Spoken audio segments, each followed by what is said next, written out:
जगदानंद कंदाय प्रणतार्ती हराय च नीलाचल निवासाय जगन्नाथाय ते नमः। नीलाद्रौ शंख मध्ये शतदल कमले रत्न सिंहासनस्थं सर्वालंकारं युक्तं नवघन रुचिरं संयुक्तं चाग्रजेन भद्राया वामभागे रथचरणयुतं ब्रह्मरुद्रेन्द्रवन्द्यं वेदानं सारवेशं स्वजन परिवृतं ब्रह्मदारु स्मरामि। चतुर्भुज जगन्नाथ कंठशोभित कौस्तुभ पद्मनाभ वेदगर्भ चंद्र सूर्य विलोचन जगन्नाथ रूपनाथो नीलाद्रीशोपरो हरि दीनबंधुर्दया सिंधु कृपालुर्जनरक्षक सच्चिदानंद रूपाय विस्पत्त्यादिहेतवे तापत्रय विनाशाय श्रीकृष्णाय वयं नमः। शरणागत दीनार्थ परित्राण परायणे सर्वस्यार्ति हरे देवी नारायणी नमोस्तुते। सर्वमंगल मांगल्ये शिवे सर्वार्थ साधिके शरण्ये त्र्यंबके गौरी नारायणी नमोस्तुते। मध्ये देवी परात्परा भगवती जा प्रकृति रूपिणी निर्लिप्ता गुप्त देहा त्रिजगत जननी सूक्ष्म रूपा विचित्रा देवी मानंद कंदा कनक तनुधरा सर्व सौभाग्यदात्री देहि में भक्ति मुक्ति हरिपद जुगले जोगो माया स्मरामि। सर्वेशे सर्वस्वरूपे सर्वशक्ति समन्विते भयभ्योस्त्राहि नो देवी दुर्गे देवी नमस्तुते। माँ महत्तेश्वरी श्रीचरण अनंत कोटि प्रणाम जे कि आम आसाम एवं मणिपुर पंडांगर जी भगवान श्री जगन्नाथ महाप्रभुंर श्रीअंग लगी सेवक तांकरी घर ये भागवत कथा प्रचार प्रसार हुए। भागवत कथाटा जिते दूर जिते लोक शुणिपारे संसार मंगल प्रत्येक प्राणीर अधिकार अच्छी भागवत थे जीवन मित्र संस्कृत भागवत शुणवाटा जिते 100 लोक जब आप शुणी 90 लोक कहे कि आज्ञा मुझे संस्कृत भागवत श्लोक कहीं शुणी नी कम लोक शुणी तेणु गोटे भगवान आज्ञा कृपार आपण मान पाखक भागवत कथा जाऊँगी श्रीक्षेत्र धाम तेणु भगवान कथा जी सब मूल्यबोधर आप जो मूल्य देकी समय को भावे जी गोटे भगवान कथा भल लगू न लगू शुणी जेहेतु ये संस्कृत श्लोक मुझे लिखिनी कि मो जी जो महासंघ घर लगी लिखी ना कि प्रचार नहीं कि आम प्रचार नहीं। भगवान विष्णु ब्रह्मांड मालिक जगतर नाथ जगन्नाथ वैकुंठाधिपति परब्रह्म भगवान विष्णुंर ये लीलावतार कथा को आपण मैंने श्रवण कले निजर जो आधिभौतिक आध्यात्मिक आधिदैविक तीन तापर उद्धार पाइबे। देखो भारत हूँ आज्ञा पुण्यभूमि भारत वर्ष आम जन्मग्रहण करचे आर्यावर्त भारत बोली पूर्व नाम थिला आज्ञा ए देश अजनाभ थिला भरतु भारत होइला कोलंबस आज्ञा भारत को आविष्कार करते भास्कोडा गामा जलपथर भारत को उद्भावन करते ये उद्भावन कले आविष्कार कले दुई जन कले पूर्व ये भारत भूखंड थिला सार्वभौम भारत जोटा कि गंगा टू गोदावरी एवं कन्या काश्मीर टू कन्याकुमारी पर्यटन ये जो भूखंड होची पुण्यभूमि भारत ये पुण्यभूमि भारत गोटे मध्यस्थल श्रीक्षेत्र धाम जो शंख क्षेत्र कहती जहाँ पुरुषोत्तम क्षेत्र नाम नामित से मर्त्य वैकुंठ कहते पुरी धाम कहती मुख्य धाम मध्य कहती से ये हूँ धाम ये धामर प्रकृत स्वरूप चिदानंदमय रूप अलग एवं प्रकट रूप अलग प्रकट रूप में सहर भाया देखा जाऊँगी गाँ गंडा गाड़ी मोटर किंतु चिदानंदमय रूपटा आज्ञा हूँ केवल भगवान विष्णुर पार्षद मैंने ये देखिए हरिनाम कीर्तन ये खाली लगे आप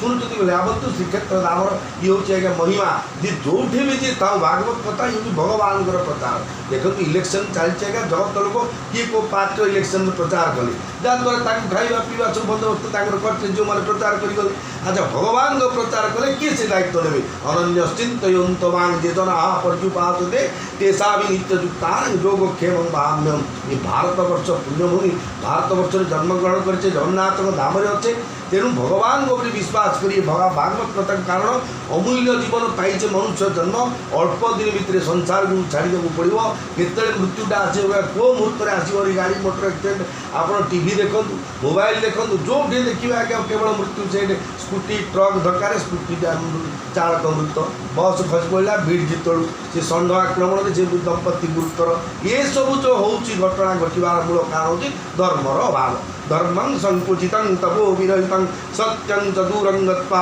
ये हूँ कलिजुगर लक्षण लोका धर्महता द्विजश्च लोभिता नारीवसा मानवा निर्वीर्या पृथिवी निरौषधिरसा नीता महत्वगता भूपाला निज धर्म कर्म रहिता विप्रेण कुमार्गं गत्वा भार्या भर्तु विरोधिनी पर्वता पुत्र पीता द्वेषण हा कष्ट खड़ु वर्तते धन्य कलिजुगे धन्य जो नरामृता ये कलिजुगर जी मरीगला आज्ञा से धन्य कारण अन्न कष्ट कलिजुगर बड़ कष्ट आज्ञा खाଇବା मुठाटा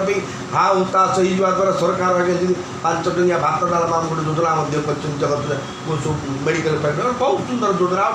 तरकारी टे दे बार आड़े पैसा खर्च कर तरकारी भजा दे कौन कि खाते कि यहाँ करवा कथा कौन खा भात टे डालमा आचार टे कौन खाइब आज्ञा खाइला बेलू आपण मैंने लक्ष लक्ष टका खर्च कर इनागुरेट कर पर्यटन करते कथा को जानवा पड़ो आम मनुष्य जन्म अन्यर दुखटा को जब उपलब्धि कर मनुष्य जन्म जन्म पाइबाटा सार्थक कारण मनुष्य देहे दिव्य ज्ञान देखी संतोष भगवान दिव्य ज्ञान हूँ मु बंची मो सहित जगत को बंची तेणु आसतु ताले परम पुरुष परमेश्वर श्री जगन्नाथ महाप्रभुर जो भागवत कथा शुणिया आर्यभूमि भारत ये देश अजनाभ थिला भरतु भारत होइला भरत राजांगठारु ये भारत जन भूखंड सृष्टि भारत वर्ष बोली कहते वर्ष जो भूखंड ये भारत वर्ष आग अजनाभ थिला तापर भारत होला ये भारतर 12 ज्योतिर्लिंग 52 शक्तिपीठ तासद गंगा ठू गोदावरी पर्यटन विभिन्न पुण्यतया नदी पुष्करिणी तीर्थ एवं 4टा मुख्य धाम जोटा कि कहती जगन्नाथ धाम रामेश्वर धाम बद्रिका धाम द्वारिका धाम ये 4टा धाम भगवान को 4टा कार्य आगे जगन्नाथ हुए खाइबाटा आज्ञा श्रीक्षेत्र में गाधेबाटा हूँ रामेश्वर शोवा हूँ बद्रीनाथ एवं वेशभूषा पड़ी भोग विलास रहा आज्ञा द्वारिकानाथ ये कलिजुगर मुख्य ठाकुर होती कलिजुगर आराध्य देवता होती जगतनाथ जगन्नाथ कोटि कोटि भक्त आज्ञा भारत बाहर भिसा टिकट कर आम पाखे आचे 2-4 घंटा अपेक्षा कले परम ब्रह्म को दर्शन करने आम विव्रत होचे जगत मत दौरान बहुत गहली हो भिड़ हो सुविधा जाई होनी आज्ञा भगवान को पाइबा बोले आपको जुग जुग को अपेक्षा करियो पड़े परम ब्रह्म दर्शन कर काठ मूर्ति नुहति आज्ञा परम ब्रह्म जगतर नाथ जगन्नाथ जी के डाकिले वो कर देवता जो श्रीअंग लगी सेवक मान द्वारा सारा विश्व ब्रह्मांड परिचित होती श्री जगन्नाथ संस्कृति परंपरा आगे केवल सेवा त्याग द्वारा देखूँ चंदन जात देखूँ रथ देखूँ जेकोसी जिन देखिए केवल सेवा खरार आमको कष्ट हो घर आगे एसी लगे बस पड़े किए दुकान में एसी लगे रोचे खरार टे रेस्ट नौ से रेस्ट ये गरम महाप्रसाद रांधिकी लक्ष लक्ष लोक पाक पहुँचे भगवान 56 कोटी भोग ये हूँ त्याग ये त्याग भितर आमको कौन त्याग कर महिमा कथा लीला कथा को श्रवण कले आम जीवनटा सार्थक हो ताले आसतु पूर्व शुणी अध्याय पुणी थे से जगह आपण नहीं जाऊँगी भगवान देवहूति सहित माँ कपिल सहित कपिल भगवान सहित माँ देवहूति जो कथोपकथन होते जो कि प्रकृति बा महत्तर सृष्टि कथा श्रवण करते से महत्तर सृष्टि विषय पुणी थे आसतु आगे यही चरित्र श्रवण करवा जहाँकि ଜଗନ୍ନାଥଙ୍କର ଚରିତ୍ର ଯେଉଁ ଶ୍ରୀମଦ୍ ଭାଗବତ କଥାକୁ ଶ୍ରବଣ କରୁଛନ୍ତି ତା ପୂର୍ବରୁ ଆଉ ଟିକେ ପଛକୁ ନେଇଯାଉଛି। ଇଏ ହେଉଛି ସଂସ୍କୃତ ଭାଗବତ, ମୂଳ ସଂସ୍କୃତ ଭାଗବତ। ପ୍ରଥମରେ ବ୍ରହ୍ମା ଗୋଟିଏ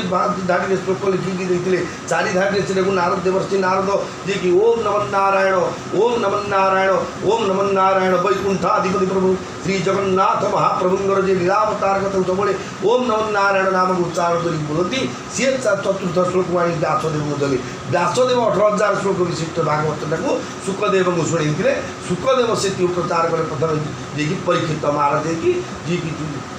ଅର୍ଜୁନଙ୍କର ନାତି ଅଭିମନ୍ୟୁଙ୍କର ପୁଅ ବ୍ରାହ୍ମଣଙ୍କ ଦ୍ୱାରା ଅଭିଶାପ ହୋଇଥିଲେ ଯେ 7 ଦିନ ଭିତରେ ତମକୁ ତକ୍ଷକ ଦଂଶନ କରିବ, ତମେ ମୃତ୍ୟୁବରଣ କରିବ। କାହିଁକି ନା ସିଏ ଯାଇଥିଲେ ପରୀକ୍ଷିତ ମହାରାଜ ଯେତେବେଳେ ଭାରତ ପୃଷ୍ଠରେ ସାର୍ବଭୌମ ଭାରତର ରାଜୁତି କରୁଥିଲେ, ମାତୃଗର୍ଭରେ ପରୀକ୍ଷିତ ମହାରାଜ ଥିଲାବେଳେ ପାଇଁ ଉତ୍ତରାଙ୍କ ଗର୍ଭରେ ଥିଲାବେଳେ ଅଭିମନ୍ୟୁ ମହାଭାରତ ଯୁଦ୍ଧର ଯେଉଁ ସପ୍ତରଥୀମାନଙ୍କ ଚକ୍ର ବ୍ୟୁହରେ ଭେଦ କରିକି ଯିବାଟା ଜାଣିଥିଲେ, ମା ଗର୍ଭରେ ଥାଇକି ଶୁଣିଥିଲେ। ସେତେବେଳେ ସୁଭଦ୍ରା ମା ଶୋଇପଡ଼ିବା ଦ୍ୱାରା ଫେରିବା କଥାକୁ ଆଉ କିଛି ଅଭିମନ୍ୟୁ ଶୁଣିନଥିଲେ। ଗଲେ ହେଇଥିଲା ଫେରିଲା ବେଳକୁ ଅନ୍ୟାୟ ଅତ୍ୟାଚାରରେ ସପ୍ତରଥୀ ବନ୍ଧନ କରିଦେଲେ। ଆଜ୍ଞା ଜୟଦ୍ରଥ ବର ପାଇଥିଲା ଦେବଦେବତ ମହାଦେବଙ୍କ ଠାରୁ ଯେ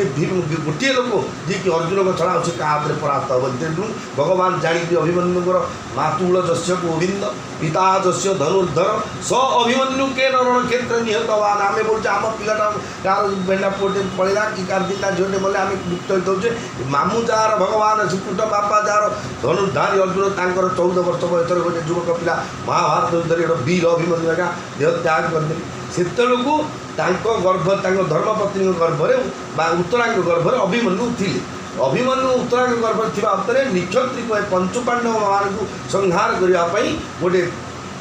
ବ୍ରହ୍ମାସ୍ତ୍ର ପ୍ରୟୋଗ କରିଥିଲେ ଅଶ୍ୱତ୍ଥାମା, ଯିଏକି ଦ୍ରୋଣାଚାର୍ଯ୍ୟଙ୍କ ପୁତ୍ର। ସିଏ ଯେତେବେଳେ ପ୍ରୟୋଗ କଲେ ସେ ବାଣଟି ପ୍ରବେଶ କରି ଗଲାବେଳେ ଭଗବାନଙ୍କୁ ଜଣେଇଥିଲେ ଉତ୍ତରା ଯେତେବେଳେ ଆର୍ତ୍ତକଣ୍ଠରେ ଡାକିଥିଲେ ଯେ ମୋ ଗର୍ଭରେ ଥିବା ସନ୍ତାନ ରକ୍ଷା କର, ନହେଲେ ପାଣ୍ଡବ ବଂଶ ଲୋପ ପାଇଯିବ। ଯାହାଦ୍ୱାରା ଭଗବାନ ସୁଦର୍ଶନ ଚକ୍ର ଦ୍ୱାରା ମାତୃଗର୍ଭରେ ପରୀକ୍ଷିତ ମହାରାଜଙ୍କୁ ସୁଦର୍ଶନ ଚକ୍ର ଆଢୁଆଳରେ ରଖିଥିଲେ ଏବଂ ଶଙ୍ଖ ଚକ୍ର ଗଦା ପଦ୍ମଧାରୀ ସୌମ୍ୟ ରୂପକୁ ଦର୍ଶନ କରିଦେଇଥିଲେ। କିଛି ସମୟ ଦେଖିଛନ୍ତି ଭଗବାନଙ୍କର ସେ ଯେଉଁ ଅଦ୍ୱିତୀୟ ରୂପକୁ ଯେଉଁ ରୂପଟାକୁ ସହଜରେ ଦର୍ଶନ କରିବା ପାଇଁ କୋଟି କୋଟି ଯୋଗୀ ମୁନିମାନେ ଦୁର୍ଲଭ ତପସ୍ୟା କଲେ, ପାଆନ୍ତିନି। ପରୀକ୍ଷିତ ମହାରାଜ ମାତୃଗର୍ଭରେ ରୂପଟାକୁ ସୌମ୍ୟ ରୂପକୁ ଦର୍ଶନ କଲେ। ଶଙ୍ଖ ଚକ୍ର ଗଦା ପଦ୍ମ ଚତୁର୍ଭୁଜଧାରୀ ନାରାୟଣ ସ୍ୱରୂପକୁ ଦର୍ଶନ କଲା ପରେ କିଛି ଦିନ ପରେ ଭୂମିଷ୍ଠ ହେଲେ। ଯେତେବେଳେ ଭୂମିଷ୍ଠ ହେଲା ପରେ ସେ ଦେଖିଲେ ତାଙ୍କର ଜାତକ ବିଚାର କରାଗଲା। ଯେହେତୁ ଜାତକକୁ ଜୀବନରେ ଆଜ୍ଞା ଥରେ ବିଚାର କରାଯାଏ, ଦ୍ୱିତୀୟ ଥର ବିଚାର କରାଯାଏ ବିବାହ କର୍ମକାଣ୍ଡ ପାଇଁ। ତା ପୂର୍ବରୁ ଖାଲି ଦିନରେ କ'ଣ ଅଛି ଭାଗ୍ୟରେ ଅଛି ଏସବୁ ଜାତକ ବିଚାର କରି ଆଜ୍ଞା ନିଜ ପାଇଁ କ୍ଷତି। କାହିଁକି ଜନ୍ମ ସମୟରେ ଜାତକ ଯାହା ଲେଖି ଦେଇଥିବ, ପ୍ରାରବ୍ଧ ପହିଲେ ରଚା ପିଛେ ରଚା ଶରୀର ତୁଳସୀ ସୂଚନା କ୍यों करे ଭଜରେ ଶ୍ରୀ ରଘୁବୀର। ଆମ ପ୍ରାରବ୍ଧରେ ଯାହା ରଚନା କରିଥିବା କର୍ମ, ସେ କର୍ମ ଅନୁସାରେ ସୁଖ ଆଉ ଦୁଃଖ ଆମକୁ ମିଳିବ। ତେଣୁ ତା ପାଇଁ ଚିନ୍ତା ନ କରି ରାଧା ରାଧା ରାଧା ରାଧା କିମ୍ବା କୃଷ୍ଣ କୃଷ୍ଣ କୃଷ୍ଣ ଜଗନ୍ନାଥ ଯେଉଁ କୌଣସି ନାରାୟଣ ନାମକୁ ବାରମ୍ବାର ଉଚ୍ଚାରଣ କରିବା ଏ ହେଉଛି ଧର୍ମ କଥା। ତେଣୁ ସେ କହୁଛନ୍ତି କ'ଣ ଯେ ପାପ ପୁଣ୍ୟ ଯେତେ ଆମେ ଭୋଗ କରିବାକୁ ଥିଲେ ମଧ୍ୟ ସଂସାରକୁ ବାରମ୍ବାର ଜନ୍ମ ମୃତ୍ୟୁ ଚକ୍ରକୁ ଆସୁଛେ। ମନୁଷ୍ୟ ଜନ୍ମ ପାଇଛେ ଆଉ ଅଳ୍ପ ଦିନ ପରେ ମୃତ୍ୟୁବରଣ କରିବା। ମୃତ୍ୟୁ ପୂର୍ବରୁ ଭଗବାନଙ୍କ ନାମଟାକୁ ଯଦି ଥିଲେ ଉତ୍ତରା ଗର୍ଭରେ ଯେତେବେଳେ ଥାଇ ଅଭିମନ୍ୟୁ ଜନ୍ମ ହେଲା ପରେ ସମସ୍ତଙ୍କୁ ପରୀକ୍ଷା କଲେ। ପରୀକ୍ଷିତ ମହାରାଜ ସମସ୍ତଙ୍କୁ ପରୀକ୍ଷା କଲେ ଯେ ତାଙ୍କର ନାଁ ପ୍ରକୃତ ବିଷ୍ଣୁ ରାତ ଥିଲା। ଜନ୍ମ ପରେ ତାଙ୍କର ପରୀକ୍ଷା କଲେ ଭଗବାନ ବିଷ୍ଣୁଙ୍କୁ ମାତୃଗର୍ଭରେ ମୁଁ ଦେଖିଥିଲି। ଏ ଲୋକଟି କାହିଁ ସିଏ କି ଏମିତି ସମସ୍ତଙ୍କୁ ପରୀକ୍ଷା କରିବାରୁ ତାଙ୍କ ନାଁ ପରୀକ୍ଷିତ ଦିଆହେଲା। ସେ ପରୀକ୍ଷିତ ମହାରାଜଙ୍କୁ ଜାତକ ପାଞ୍ଜି ଦେଖିଥିଲା ବେଳେ ଯେତେବେଳେ ଜାତକରେ ଦେଖିଲେ ଯିଏ ଅଳ୍ପ ବୟସରେ ମୃତ୍ୟୁବରଣ କରିବେ ଫେରେ ବ୍ରାହ୍ମଣଙ୍କ ଅଭିଶାପ ଦ୍ୱାରା। କିନ୍ତୁ ତା ପୂର୍ବରୁ ତାଙ୍କର ଯେତିକି ଯେଉଁ ସମୁଦ୍ର ପ୍ରତି ଗମ୍ଭୀର ଉଦାରତାରେ ସେ ଯେଉଁ ମହୋଦଧି ସେ ଗାମ୍ଭୀର୍ଯ୍ୟରେ ଆକାଶ ଏ ଯେଉଁ ବଡ଼ ବଡ଼ ଯେତେ ଭଲ ଗୁଣ ସବୁ ଗୁଣ ତାଙ୍କ ପାଖରେ ଥିଲା। ଗୋଟିଏ କେବଳ ଥିଲା ବ୍ରାହ୍ମଣ ଅଭିଶାପ। କାରଣ ପୂର୍ବାର୍ଜିତ କର୍ମରେ ସେ କ'ଣ ଥିଲେ ନଥିଲେ ସେ କଥା ନୁହଁ। ଯେତେବେଳେ ବ୍ରାହ୍ମଣଙ୍କୁ ପ୍ରାଧାନ୍ୟ ଦିଆଯାଇଛି ନମୋ ବ୍ରହ୍ମଣ୍ୟ ଦେବାୟ ଗୋ ବ୍ରାହ୍ମଣ ହିତାୟ ଜଗଦ୍ଧିତାୟ କୃଷ୍ଣାୟ ଗୋବିନ୍ଦାୟ ନମୋ ନମଃ। ଯେକୌଣସି ଯୁଗେ ଯୁଗେ ଆଗେ ଦେଖନ୍ତୁ ତ୍ରିନାଥ ବେଳା ବ୍ରାହ୍ମଣଠୁ ଆରମ୍ଭ, ଶନିଶ୍ଚର ବେଳା ବ୍ରାହ୍ମଣଠୁ ଆରମ୍ଭ, ସପ୍ତମୀ ମା କୋଉଠି ଯେତେ ପୂଜାପୂଜି ପରମ ବ୍ରହ୍ମଠୁ ଆରମ୍ଭ କରି ସବୁ ବ୍ରାହ୍ମଣ ଶ୍ରୀବତ୍ସ ବ୍ରାହ୍ମଣ ଲାତେ କମାଇଲା ହୃଦୟ ବୋଲି ଅଛି। ଯାହାକୁ ଜଗନ୍ନାଥଙ୍କର ଯେଉଁ ଯେତେବେଳେ ବାହାର କରାଯାଉଛି ତାଙ୍କର ଯେଉଁ ସେନାପଟା ଲାଗି ଖୋଲା ତଳେ ଦେଖିବା ତାଙ୍କ ହାତ ପାଦ ଚିହ୍ନରେ ଥିବ ଆଜ୍ଞା ଦେହରେ ଶ୍ରୀବତ୍ସ ବ୍ରାହ୍ମଣ ଲାତୁରେ ପକେଇ ଦେଇଥିଲା ତାଙ୍କ ଆଜ୍ଞା କି ସହିବା ଗୁଣ ଥିଲା ସେ ଜଗନ୍ନାଥଙ୍କର। ତେଣୁ ଆମେ ଯେଉଁ ଭଗବାନଙ୍କୁ ଅଛି ପରୀକ୍ଷିତ ମହାରାଜ ସେତେବେଳେ ବିଚାର କରି ଜାତକରେ କଲେ ଆଙ୍କର ମୃତ୍ୟୁ ଅଛି ବ୍ରାହ୍ମଣଙ୍କ ଅଭିଶାପରେ। କାରଣ ବ୍ରାହ୍ମଣକୁ ବିନା କାରଣରେ ଦଣ୍ଡିତ କଲେ। राजा मानकर काम हो पारिधि करमी आमर मिलिट्री हो नेवी हो एयरफोर्स एम जो प्राक्ट करती उड़ाजाहाज चलाती सब रियल मैं शिखती अभ्यास करती से सब उड़ाजाहाज नाला पदातिक थिला रथ बा रही 4 प्रकार थे एवं 3टा काम करोड़ा कहती एयरफोर्स नेभाल आर्मी कि से समय 4टा तेल पदाति अश्वारोही गजारोही और रथारोही ये 4टा द्वारा युद्ध कराला तेणु से युद्ध से रथ चढ़ी जाते पारिधि करने मुग पचर गोड़ी गोड़ी बहुत दूर पड़े शोष है देखिए श्रमिक ऋषि आश्रम ध्यानस्थ बच्चे भगवान निजू श्रमिक मैंने तल्लीन कर समाधिस्थ अवतार जहाँ संसार अच्छी कि ना सी अच्छा कि ना मतलब जना ना ये समय ये तुषार थे पा मागे दिंतु जेकोसी लोक जिते गोटे पूज्य जगह को पहुँचो मन प्रथम अहंकार सृष्टि हम यहाँ जेनेली कथा मत 5 टकर मुझे मनुष्य मत 50 टका मिले 50 ରୁ 50 ଲକ୍ଷ मिले मोटे अहंकार सृष्टि हो धनर दुर्गुण सी अधर्म मुझे अधर्म धर्म धन हो अधिक गुण खराब हो देखे सी जो जरासंधर अनर्घमणि मुकुट थिला से पाप अन्याय अर्जित धनर मुकुट परिधान करते परिचित महाराज जहाँद्वारा कली पूर्वर मागिला मत जगह दिए मु रही कारण गोटे वृषभ गोटे गो मिथुन समय गोटे लुहा बाड़ी में कली गोटे प्रहार कला जेहेतु ब्राह्मण को गाई को भक्त को देवता को जो असुविधा हुए कष्ट हुए भगवान धरा पृष्ठ को आस अवतार निकली एम उद्धार करने जदा जदा ही धर्म से ग्लानिर्भवति भारत अभ्युत्थानम् अधर्मस्य तदात्मानं सृजाम्यहं परित्राणाय साधूनां विनाशाय च दुष्कृतां धर्म संस्थापनार्थाय संभवामि जुगे जुगे जुग जुगरे खाली गोटे थर के ए जुग बोले दमकलटे रखाई अग्निशम विभाग एयर 108 आम्बुलांस अच्छी से केते थर दिन को जीवा आसे तार ज्ञान नहीं जो असुविधा पड़ते जाऊँ कि भगवान जो धरा पृष्ठ में कौन असुविधा देखिए सी क्या पठेबे जैकि तुम ये समस्या क्या द्वारा हम से भगवान देवर्षि नारद माध्यम से समस्या समाधान कर भगवान विचित्र लीला जहाँद्वारा परीक्षित महाराज जानी ब्राह्मण मान जे तुषार पानी गले भव्य संवर्धन चाहते परीक्षित महाराज मुझे जड़े राजा मत जो सम्मान को राजोचित व्यवहार पाइबा कथा कि पानी की दोनी भाविकी मला सापटे पाखे पड़ते क्रोधाविष्ट हो मला सापटा धनुगुण जाणी श्रमिक ऋषि गला पगेदी पड़े आज्ञा राज्य एतिकी श्रमिक ऋषि पुअर सांग मैंने देखी जा कहले जो कौशिकी नदी में स्नान कर श्रृंगी ऋषि पुओ बयस मात्र 8 वर्ष किंतु 8 वर्ष बयसर बालक सी पानी दिए धरी अभिशाप देते जो राजा ए प्रकार अन्याय कर्म कले ये राजा हिसाब से कर्म करने कथा नहीं जदि राजा ए प्रकार कर्म कर प्रजा को ये कौन शिक्षा देवे ब्राह्मण राजा महाराज निजे बलिदान दिखती जा जगत सुरक्षा दिखती से मर्यादा पुरुषोत्तम रामचंद्र जाइए विश्वामित्र जाग रक्षा करने ये राजा ये प्रकार अन्याय कर्म कले प्रजा मैंने कौन शिखे तेणु ये प्रकार राजा भारत भूमि की शासन करने अयोग्य तेणु 7 दिन भितर तक्षक दंशन करूँ ये मृत्युवरण करूँ ये अभिशाप दे सारापर यहीटा मुनि ऋषि अभिशाप आगे हटाण तत्णात फल ये कथा कानून कान जाकि परीक्षित महाराज पहुँचा भितर परीक्षित महाराज जो घर को जाए प्रत्यावर्त राजन पहुँचले मुकुटटी बाहर कलापर मन पड़ा पड़ा अक्षमणीय अपराध कथा अनुताप जर्जरित होगले परीक्षित महाराज अन्याय शेष सीमा टपीगली मो पूर्व जगिबा पर किए ब्राह्मण को अपमान करते मो सुसरे मुझे तृषात्र मुझे बर मरता निरपराध गलारे निरपराध हो गोटे साधु गलारे गोटे ब्राह्मण गलारे मला सापटे पकड़ हूँ बचिकी तार लगी हुई तो मारिदे मृत्युवरण करते अभिशापटा 7 दिन अभिशाप देती 7 दिन पर मत मरवाई अभिशाप दे भूल कले मत 7 मुहूर्त भितर मोर मृत्यु हवा कथा मुझे जो प्रकार अन्याय कर्म कली करी कौन उपाय तो नहीं डाकिले जगन्नाथ जगन्नाथ को जो जिसका कोई नहीं उसका जगन्नाथ है जगन्नाथ को डाकिले आप जो जगह जिते जो परिस्थिति आप डाकतु परीक्षा करूँ भगवान को भगवान समस्त परीक्षा कले आज्ञा समस्ते फेल हो भगवान को परीक्षा कले तो आप साफल्य निश्चय उत्तीर्ण हो पड़े डाकिए भगवान जगन्नाथ डाकी आतुर कंठे भगवान जनईदे निजर दुख जनला भगवान निश्चय साहय कर पाखे पहुँचले जो प्रकार साहय करने कथा से विचार कले सुखदेव गोस्वामी पहुँचे जी आत्मदर्शी महापुरुष जी कि जीवन मुक्त महापुरुष ना देह वस्त्र थिला ना छोट पिला ना वृद्ध लोक थे ना काम क्रोध लोभ मोह मद आश्चर्य छड़ ऋतु विवर्जित से थे द्वारा भागवत कथा शुणापी पहुँचे गंगा नदी कूल 7 दिन भितर भागवत 18,000 संस्कृत श्लोक सी भागवत शुणी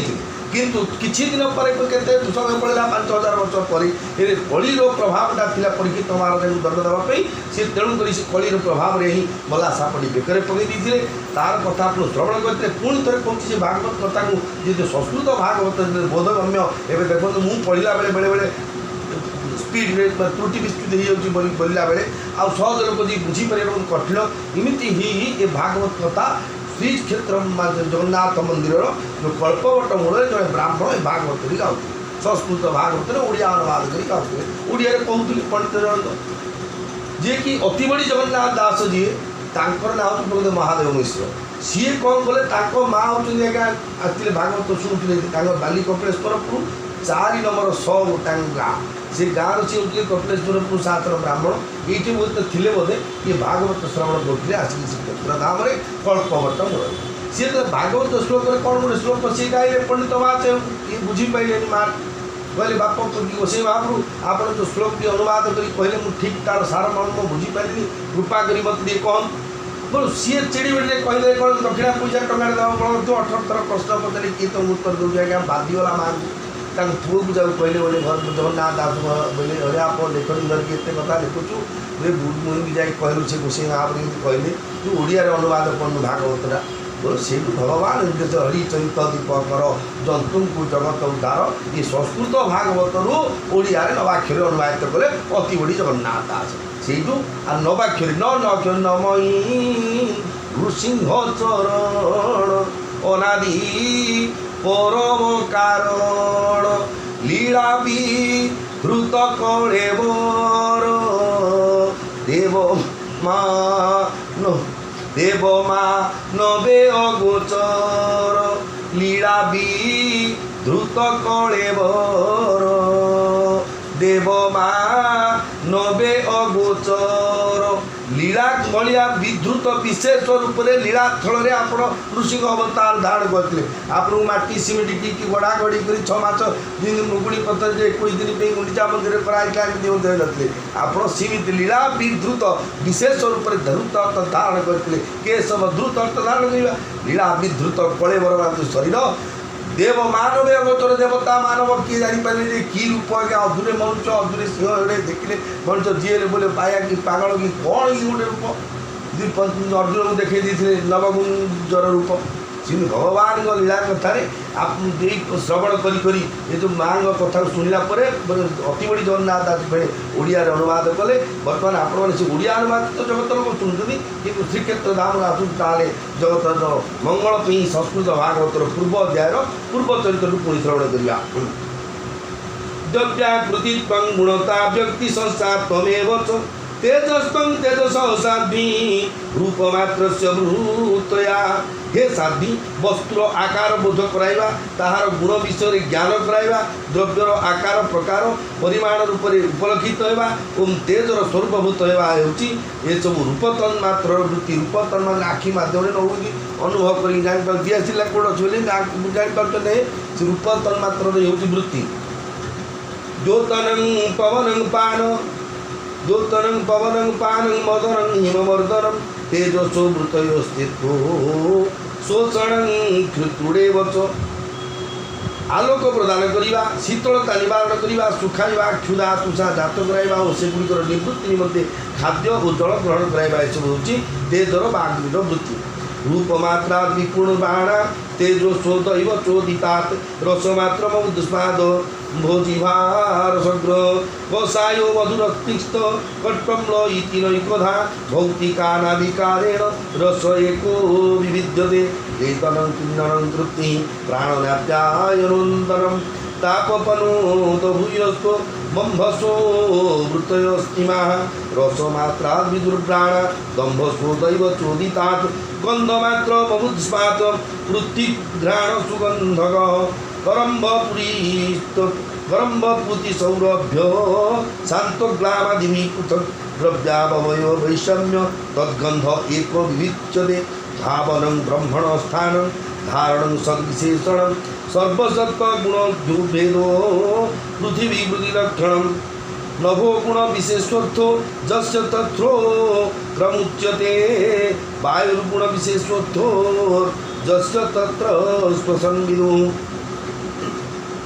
पुणी दैवी प्रेरणारे रूपतन मात्र तेजरे विकार सृष्टि होई सेथिरु रसतन मात्र उत्पन्न होला एवं सेथिरु जल तथा रस को ग्रहण कराउथिबा रसनेन्द्रिय वा जिह्वा उत्पन्न होला रसर शुद्ध स्वरूप एक होइतले मध्य अन्य भौतिक पदार्थर संयोगरे ता कषा मिठा पिता रागुआ मिला लुणी आदि विभिन्न प्रकार हो जाए वस्तु को ओदा करवा माटी को पिंडाकार करदेवा तृप्ति प्रदान करवा जीवित रखा तुषा निवारण करवा पदार्थ को कोमल करवा ताप निवारण करवा कूआ आदि काढ़ी आने पुणी पिंधा यह सब हूँ जलर वृत्ति जहाँकि जलर मुख्य कारण माने जलर मुख्य धर्म होची निम्नगामी हवा तलू से सब बोईकी जीव दैव प्रेरणा रसरूपी जल तापर दैव प्रेरणा रसरूपी जल विकार घटवा से गंध तन्मात्र उत्पन्न है से भूमि तथा गंध ग्रहण करा घ्राणेन्द्रिय प्रकट है गंधर शुद्ध स्वरूप एक होते परस्पर मिलित होता द्रव्य भागर न्यूनाधिकारु दुर्गंध सुगंध मिश्रित गंध मृदु तीव्र और आंबिला आदि अनेक प्रकार हो जाए प्रतिमा आदि रूप हो ब्रह्मंकर साकार भावनार आश्रय होगा जल आदि करण तत्व ठार भिन्न कौन अन्य आश्रय उपर निर्भर न कर रहीपर जल आदि अन्य पदार्थ को धारण करवा आकाश आदि अवच्छेद कहवा घटाकाश मठाकाश आदि प्रभेद सिद्ध करवा परिणाम विशेष द्वारा सकल प्राणी स्थित्व पुरुषत्व आदि स्त्रीत्व और पुरुषत्व आदि गुण प्रकट करवा ये सब हूँ भूमि बा पृथ्वी तत्वर कार्यरूप लक्षण आकाशर विशेष गुण शब्द जार विषय ताहा श्रोत्रेन्द्रिय वायुर विशेष गुण स्पर्श जार विषय ताहा त्वकेन्द्रिय तेजर विशेष गुण रूप जार विषय ताहा नेत्रेन्द्रिय जलर विशेष गुण रस जार विषय ताहा रसनेन्द्रिय एवं पृथ्वीर विशेष गुण स्कंध जार विषय ताहा घ्राणेन्द्रिय तेज गुण विशेषर्थ जस्य तक्षुरुच्यते अंभ गुण विशेषर्थो अंभ गुण विशेषर्थो जस्य तद्रसनं विदु भूमेर गुण विशेषर्थो जस्य सघ्राण उच्यते परस्य दृश्यते धर्मो ह्यपरस्मिन् समन्वयात् अतो विशेष भावानं भूमावेवोपलक्ष्यते एतान्य संगतं जदा महादिदानि सप्त वै कालकर्म गुणोपेतो जगदादि रूपाभिषद ततस्तेनानुविदेभ्यो युक्तेभ्यो नमचते चदम् उत्थितं पुरुषो चस्मा दुदतिष्ठ दशो विराट एतदण्डं विशेषाख्यं क्रमवृद्धैर्दशोत्तरैः गोयतीभिः परिवृतं प्रधानेनावृतेर्वै यत्र लोकवितो नयोऽयं रूपं भगवतो हरे हिरण्मया दण्डकोशा दुत्थाय शरीरे स्वयात् त्वमाभीष्य महादेव बहुधा निर्विभेदकम् निरपीजतस्य प्रथमं मुखं वाणी तत्रोभयत् वन्यं वनिरथोरानासे प्राणे तो घ्राणये तोयो घ्राणात् वायु रविद्येता मक्षिणीं चक्षुरे तोयो तस्मात् सूर्यव्यतीतेतां कर्णं श्रोत्रं ततो दिश परमात्मा प्रवेश करने फल से तत्व माने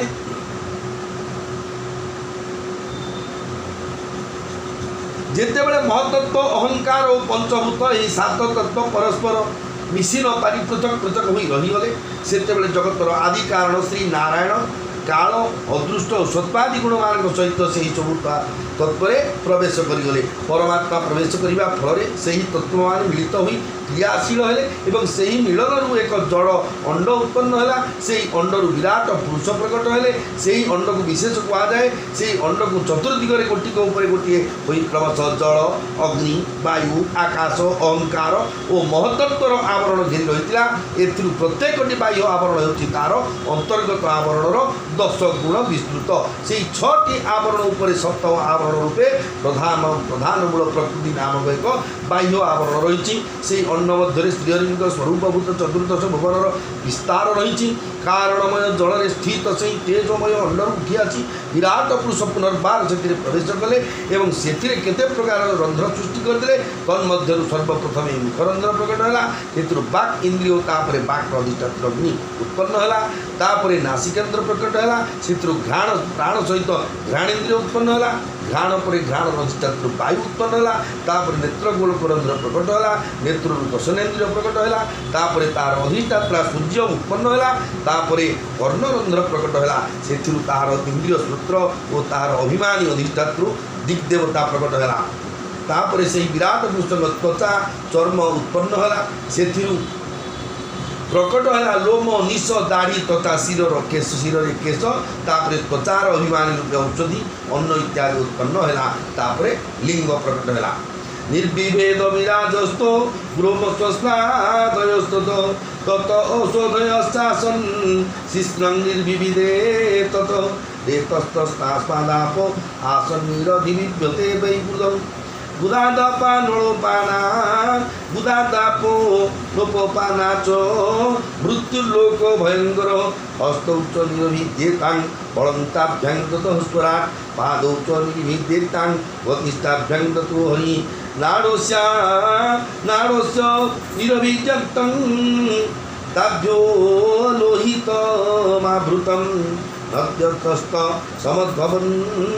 नुदरं निरभिद्यत क्षुत्पिपासे ततः स्यातां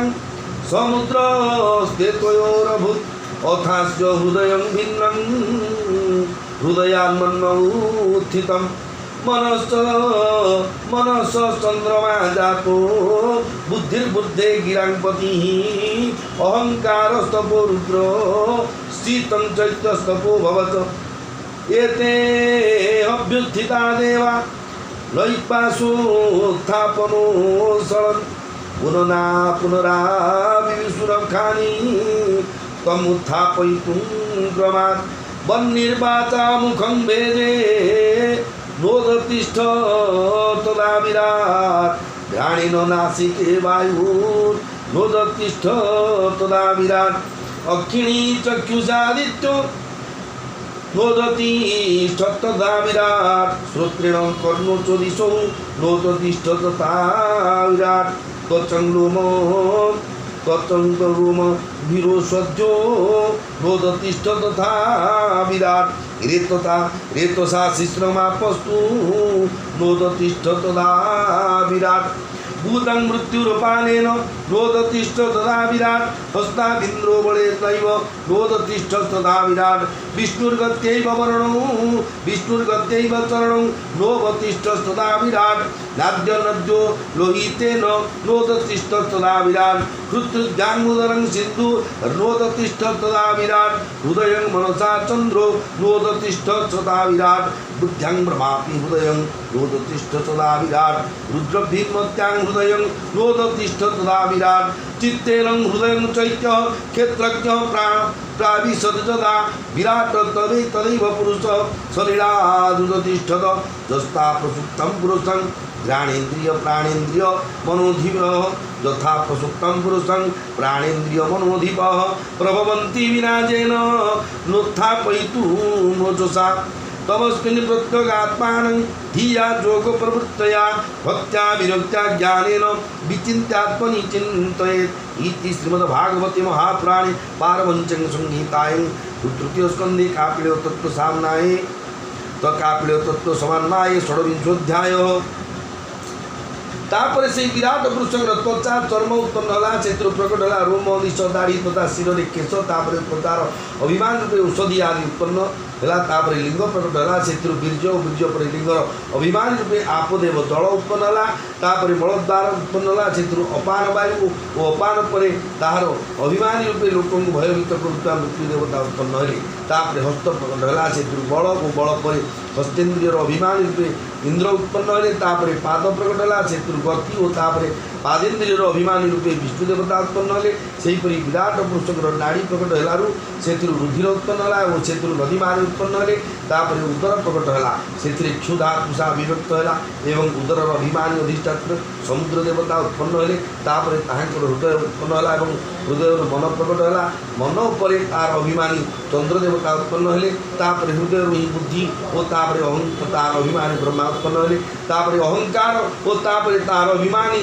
रुद्र देवता उत्पन्न हेले तापर चित्त और तार अभिमानी देव क्षेत्रज्ञ प्रकट हेले क्षेत्रज्ञ छड़ा अन्य सब देवता उत्पन्न होई मध्य विराट पुरुष उठाइबा समर्थ होइबारु तांक उठाइबा निमंते से देवता माने पुनः निज निजर उत्पत्ति स्थान रे समानकर उत्पत्तिर क्रमानुसार प्रवेश करिया लागली अग्नि पानी सहित मुखरे प्रवेश कले किंतु तथापि विराट पुरुष उठिल नाही वायु घाणेन्द्र सहित नासारंध्र प्रवेश कले तथापि विराट पुरुष उठिल नाही सूर्य चक्षु सहित नेत्र प्रवेश कले तथापि विराट पुरुष उठिले नाही दिग माने श्रवणेन्द्र सहित कर्ण रे प्रवेश कले तथापि विराट पुरुष उठिले नाही औषधि माने लोम सहित त्वचारे प्रवेश कले तथापि विराट पुरुष उठिले नाही जल देवता बीज सहित लिंगरे प्रवेश कले तथापि विराट पुरुष उठिले नाही मृत्युदेव अपान सहित मलद्वार प्रवेश कले इंद्र बल सहित हस्तरे प्रवेश कले विराट तथापि विराट पुरुष उठिले नाही विष्णु गति सहित चरण रे प्रवेश कले विराट तथापि विराट पुरुष उठिले नाही नदी माने रक्त सहित नाड़ी मान प्रवेश कले समुद्र क्षुधा पिपास सहित उदर प्रवेश कला चंद्र मन सहित हृदय प्रवेश कले एवं ब्रह्मा बुद्धि सहित हृदय प्रवेश कले तथापि विराट पुरुष उठिले नाही रुद्र अहंकार सहित से हृदय प्रवेश कले तथापि विराट पुरुष उठिले नाही किंतु जितेबेले चित्तर अधिष्ठाता भगवान वासुदेव क्षेत्रज्ञ रूप से चित्त सहित हृदय प्रवेश कले सेतेबेले विराट पुरुष संगे संगे जल उठी ठिया हो पड़े जगत में जेपरी क्षेत्रज्ञ रूप से थिबा चित्तर अधिष्ठाता भगवान वासुदेव सहायता बिना प्राण इंद्रिय मन बुद्धि आदिर बल शोता प्राणी उठी पारे नाही से विराट पुरुष मध्य से क्षेत्रज्ञ परमात्मा बिना सहायतार उठी पारे नाही तेणु भक्ति वैराग्य और चित्तर एकाग्रता प्रकट होता ज्ञान द्वारा से ही अंतरात्मा स्वरूप क्षेत्रज्ञ यही शरीर अवस्थित बोली जानी निजर आत्मस्वरूप को चिंतन करने आवश्यक श्रीमद्भागवत महापुराणे पारमहंस संगीतायं तृतीय स्कंदे काव्य तत्व समन्वये षड्विंशाध्याय विमस्यारणभंगमने रत्नमति भ्रमं जदि शुद्धं अशुद्धं वा मम दोषन विद्यते मोर भाई भौणी मैंने आपण मैंने भागवत कथा को श्रवण करेंगे जेतु आखिर भल लगे किसी कथा ना हुए तो मोर गाइबा शैली मोर टोन ये तो विशेष किसी मुझे आधुनिकता जो कहती आर्टिफिशियल स्वर संयोग किसी करनी मो कंठरे जहाँ मत भगवान थे मुझे अनुसार आपको उपस्थापन कली शुणिले निश्चय आप आत्मा संतुष्ट लगे आप निज सांगसाथी मत सेयर करदे जदि भल लगे भल तो निश्चय लगे कारण भगवान कथा मो कथा बोली भावुँ मुझे साधारण ब्राह्मण गरीब ब्राह्मण मोर बाणीर किसी मूल्य ना कि भगवान कथा मुझे कहती तेणु से बाणी की विचार श्रवण कले निश्चय आपण मंगल हम सर्वे भवन्तु सुखिनः सर्वे सन्तु निरामया सर्वे भद्राणि पश्यन्तु मा कश्चित् सर्वधर्मान् परित्यज्य मां एकं शरणं